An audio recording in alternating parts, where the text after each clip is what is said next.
में आप धार्मिक संदेश पालन संचालन 1735 प्रसंग અને એ પ્રસંગની અંદર દર્શનમ સન્યાસી 4 દર્શન આ ખટ દર્શનમાંના બધા જે છે બધાએ પોતાનો જવાબ આપ્યો અને ત્યારબાદ દર્શનમ સન્યાસી એમણે પણ જવાબ આપ્યો. હવે એક રીતે સ્વામીજી પ્રાણનાથી કોઈના હાથમાં આવ્યા કે હવે એમને પૂછો તમારે ધર્મ કયો છે, તમારો શાસ્ત્ર કયો છે, તમારો વેદ કયો છે, શું કરો છો? કે હવે આપણે એમને પૂછીએ એટલે અહીંયા કહી દીધું કોણના શાસ્ત્ર મેં કહી આ કઈ રહ્યા છે શાસ્ત્રની અંદર એ તમે બતાવો તમારી. તો કહી વ્યાસ વંશમે કે સાંભળ હરિવંશ પુરાણની અંદર દેખો સંત વિચાર હરિવંશ પુરાણની અંદર देखो सब जन्मे जय राजा प्रत्यय सुनो विरोध तक को सारंग अरे राजा जन्मे जय ने આપણે સર્વમાં જે વાત કરી છે ને એ જન્મે જયની જે અનહોની વાત કરવાનો હવે હરિવંશ પુરાણની અંદર અનહોની વાત કરી ત્યારે આ ત્રીજે જવાબ આપે કે અમારી પહેચાન હરિવંશ પુરાણના વ્યાસજીએ જન્મે જયની કરાવી છે. કૃપા કરીને આપ મનમાંથી આ વિરોધ ભાવ હટાવીને સાંભળો. અમારી જે પહેચાન તો ને હરિવંશ પુરાણની અંદર વ્યાસજી કરાવી દીધી છે જન્મે જયની. એ તમારા દિલની અંદર જે ભાવ હોય ને એને હટાવીને સાંભળો તો તમને દિલમાં ઉતરશે. કઈ અનોની જે આશે દુર્ગત પૂજન હોય બ્રહ્મરૂપની જે પ્રગટ હે દુર્ગત જે શબ્દ હોય વ્યાસજીએ જન્મેને કહ્યું કે રાજા એક અનોની વાત બનવાની છે. આ સાંભળીને રાજા વ્યાસજીને પૂછ્યું કે અનોની શું વાત છે? ત્યારે વ્યાસજીએ કહ્યું રાજા બ્રહ્મમુનિઓ જગતમાં પ્રગટ થવાના છે. જન્મે જયારે કહ્યું ત્યારે દ્વાપરમાં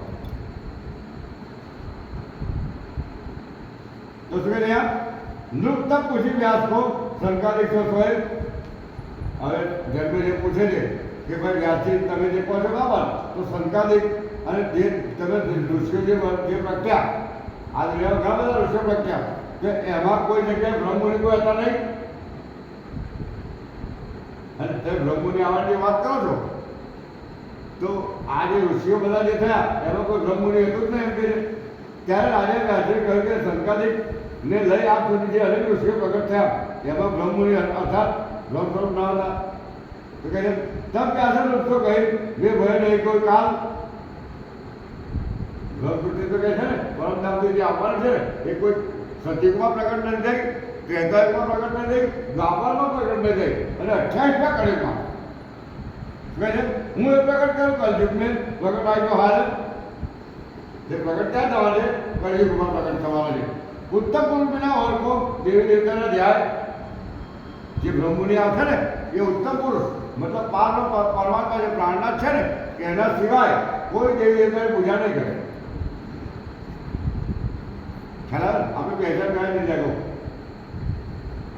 કે પારબ્રહ્મ જે આવવાના છે ને એ પારબ્રહ્મ જેને આત્મા જે આવશે ને એને ઉજ્જવલ ફરીવાર ઉત્તમ પુરુષના ઓળખો કોઈ દેવી દેવતાના ધ્યાન અખંડ કથા નવતન કહે જે જગત સૂર્ય પૂજા જાય જે બ્રહ્મમુનિઓ ઉત્તમ પુરુષ પારબ્રહ્મ સિવાય કોઈ પણ દેવી દેવતાની પૂજા નહીં કરે એવું જ્ઞાન કહે છે કે જે આજ દિન સુધી કોઈએ પણ ના જોયું હોય જે દુનિયામાં જ્ઞાન હશે અર્થાત તેનો પારબ્રહ્મ પહેચાન કરાવશે જે સામે આખા જગતને લોકો પૂજા કરશે. પારબ્રહ્મ સ્વયં એની પહેચાન કરાવશે કે એ વાત શું કહે बहुत विस्तार जिनकी साथ में देखो सब विचार व्यासજી રાજા ધર્મે કહે કે કઈ જે કંઈ કહ્યું છે તે ખૂબ જ વિસ્તૃત રૂપમાં છે. આ સાક્ષી આપણે છે તે આપણે જોઈ સમજી શકો છો.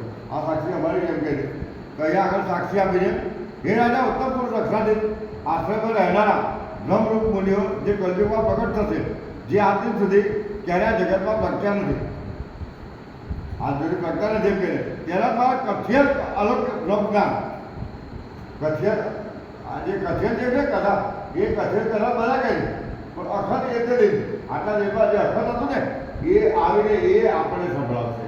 કોણ સંભળાવશે? બ્રહ્મમુનિઓ પ્રાણનાથજી પારબ્રહ્મ. તો શું કહે છે એ આ પાછો વેદ ઉપદેશો મેં વિદ્યુત કહે છે બધા હે ને વેદોમાં અને ઉપનિષદોમાં આ વાત લખી છે. કોને સંભળાવે છે? જે અજવાળના મુદ્રા મેળામાં જે સાધુ સંતો છે એમને કહે છે અષ્ટાદશ પુરાણ આગમન શાસ્ત્ર લઈ અષ્ટાદશ પુરાણ જે છે ને એમાં એ સંતોનો આ રીતે વેદો અને ઉપનિષદોમાં 18 પુરાણો પૈકી ભવિષ્યવાણી ગ્રંથોમાં છે. આ બધાની અંદર ભવિષ્યવાણી છે. અને તો પુરાણ સંહિતા ભવિષ્ય પડે એની અંદર ભવિષ્યવાણી છે. અભાવિનો ભવિષ્યથી મુનિયો બ્રહ્મપુરા ઉત્પન્ન કરે છે. બ્રહ્મપુરા મુનિ જે છે ને એ કળિયુગમાં ઉત્પન્ન થવાની હવે અગમથી શાક લગાવી દીધી.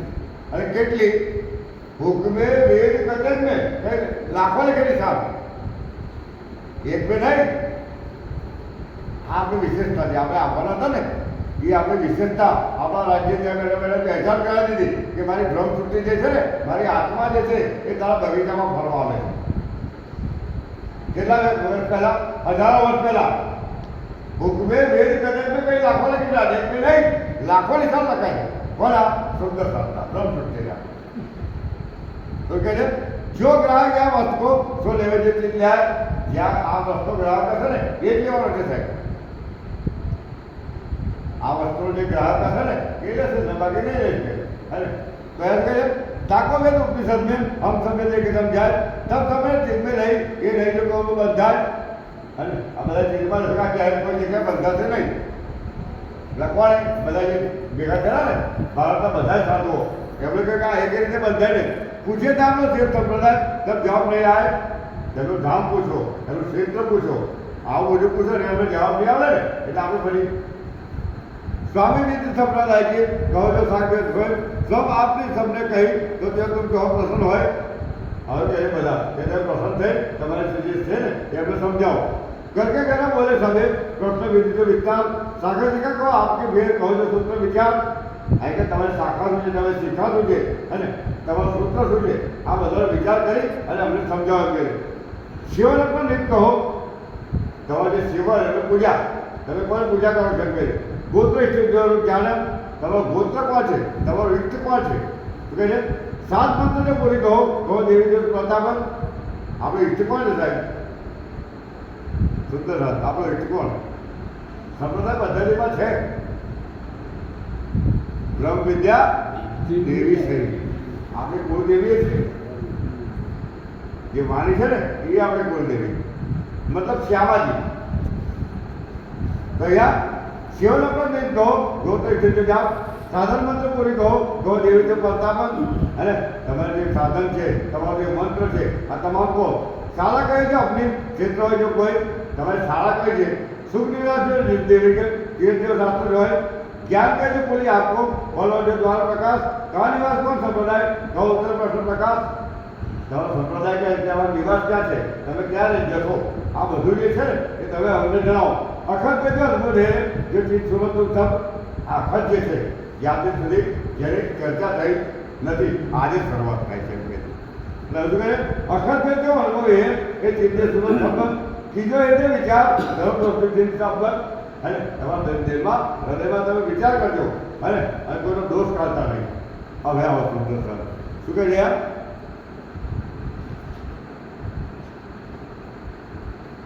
અહીંયા બે રીતે સમજાય છે સંસ્કૃતમાં સમજાય છે અને આપણે સમજ હિન્દીમાં. હા તો હવે આપણે સંપ્રદાય પદ્ધતિ શરૂઆત કરીએ. श्रुति स्मृति जो सागदेव कहो तुम सब समझाए ग्राहकों के दे सुनो तो कलयुग भ्रम जाए जो તમે ચિંતે ચાલો ને તો કલયુગનો જે ભ્રમ છે ને એ જતો રહેશે. ભ્રમ અને ભ્રમમાં ફરક છે. શબ્દ એક જ છે. ધ્વનિ નીચે લીટો કરી એની જોડે મને જોડે ને એ ભ્રમને મનનો વેમ કહેવાય અને બની નીચે લીટો કરી અધોહ કરી એની જોડે મને જોડે ને એ ભ્રમને પરમાત્મા કહેવાય. આ કયા ભ્રમની વાત થાય છે? ભવાળા નહીં. પછી તમે ભવાળા ભ્રમની વાત સાંભળશો ને તો તમારો જે માયાનો જે ભ્રમ છે એ નીકળી જશે એમ કહે છે. તો એમ કે સદગુરુ બ્રહ્માનંદે અમારા સાચો સદગુરુ કોણ છે જે ભ્રમનો આનંદ આપે છે તે સદગુરુ બ્રહ્મ આનંદ સ્વરૂપ છે શ્યામાજી મહારાણી તથા સૂત્ર જેનો થકી હવે સંસારનો પરાશક્તિનું જ્ઞાન મળ્યું છે. તો શું કહે છે સદગુરુ બ્રહ્માનંદે સૂત્ર અક્ષરરૂપ અમારા સૂત્ર કહે છે અક્ષરરૂપ શિખા થતા છે ભરે ચેતન ચિંતનો કરે આગળ જોઈ અહીંયા જે બે રીતે સમજાય છે બે રીતે સમજાવવાની જરૂર નથી આપણે હિન્દીમાં ડાયરેક્ટ બરાબર. અહીંયા કહે છે શ્રી જુગલ કિશોર જ આપે મંત્ર તારતમ જોઈ જુગલ કિશોર જે છે ને એ જુગલ કિશોરનો મંત્ર જે છે અમારો તારતમ છે. જુગલ કિશોર કોણ? રાજ અને શ્યામાજી. તો શ્રી જોગન ફિરોજ આપે મંત્ર તાંત્ર બ્રહ્મ વિદ્યા દેવી થઈ. આવી વાત અમારી દેવી કોણ? બ્રહ્મ વિદ્યા. જે પાર્વતીની વાણી છે ને એ આપણે કુળદેવી છે. મેરે શું છે? નવતન પૂરી નવતનમાં ધ્યાન. અને અમારી જે પૂરી છે એ નવતનમાં છે. નવતન કયું? જે શાસ્ત્રોની અંદર, વેદોની અંદર, પુરાણોની અંદર નવતનપુરી કોઈ જામનગરને નથી કહી. જામનગરના ઇતિહાસમાં નવતનપુરી કહી નથી. ક્યાંક બસમાં બેહો અને કોઈ નવતનપુરી ટિકિટવાળો કંડક્ટર આવશે, કારણ કે છે જ નહીં ઇતિહાસમાં. અને પણ જે આપણે વાત કરીએ પહેલે બીજું દીવા જ્યાં તારતમ મળે તો દેવતાને એ નવતન.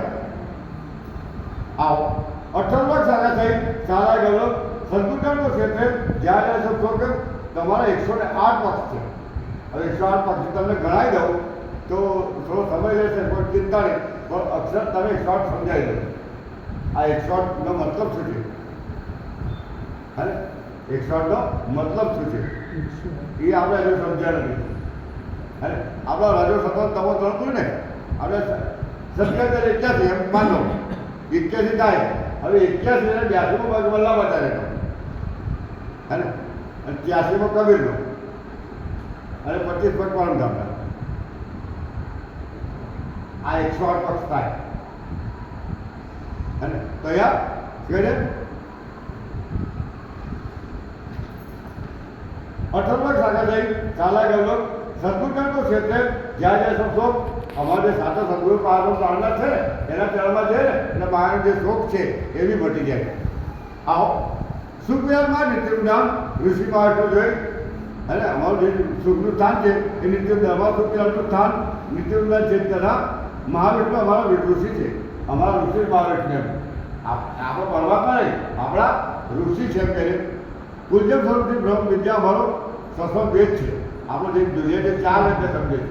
દુનિયા કેટલા વેદને સમજે છે? 4 વેદને: ઋગ્વેદ, અર્થવેદ, શ્યામવેદ અને યજુર્વેદ. પણ 5મો વેદ જે છે એ 5મો વેદ 28માં કળિયુગમાં આવવાનો હતો. એટલે દુનિયાને કેટલી ખબર છે? 4 વેદની. અને પણ અહીંયાથી ને 5મો વેદ છે ને સ્વસમ. સ્વસમનો મતલબ છે સ્વયં પરમાત્મા સ્વામી શ્રી પ્રાણના જેમના મુખેથી બોલ્યા હતા. કોઈ લખેલી વાર્તા નહીં.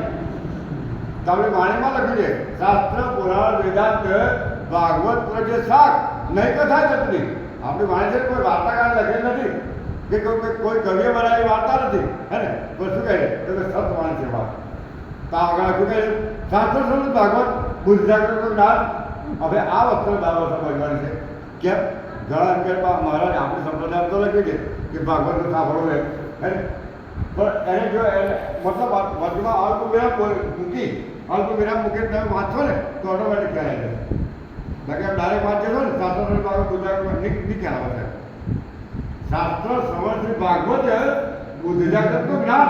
બુદ્ધજાગૃત જે જ્ઞાન છે ને એને વિશેષતા બતાડી છે, વચન આપે છે કે ભાગવતની કથા સાંભળવાની નથી કહ્યું છે ને. તો કહે કુલકુલ અમારો આનંદ છે. તો કહે અમારો કુલકુલ કોણ છે ભાઈ? શ્રીમદ ભાગવતના અમારું શાસ્ત્ર છે જેમાં પારનું દ્વારા થયેલા વ્રજ અને પ્રતિબિંબ જે રાસલીલા ખ્યાલ ને એ આપણો સાક્ષી છે. ભાગવતે શું છે? આપણે સાક્ષી જેમ કર્યું. તો જાગૃત બુદ્ધિનું યુક્ત તારતમ જ્ઞાન અમારું જ્ઞાન છે. એમાં અમારા સૌ પ્રથમ વાર નવતનપુરી અવતરિત થયો હતો. નોંધ અહીં શ્રીમદ ભાગવત જાગૃત બુદ્ધિનું જ્ઞાન નથી. ખ્યાલ ને? ભાગવતે જાગૃત બુદ્ધિનું જ્ઞાન છે નહીં. આ જાગૃત બુદ્ધિનું જ્ઞાન છે. તો 2 બુદ્ધ છે સાહેબ, નિજબુદ્ધ અને જાગૃત બુદ્ધ. નિર્ગુણ એટલે સ્વપ્નાવસ્થા અને જાગૃત એટલે જાગતા.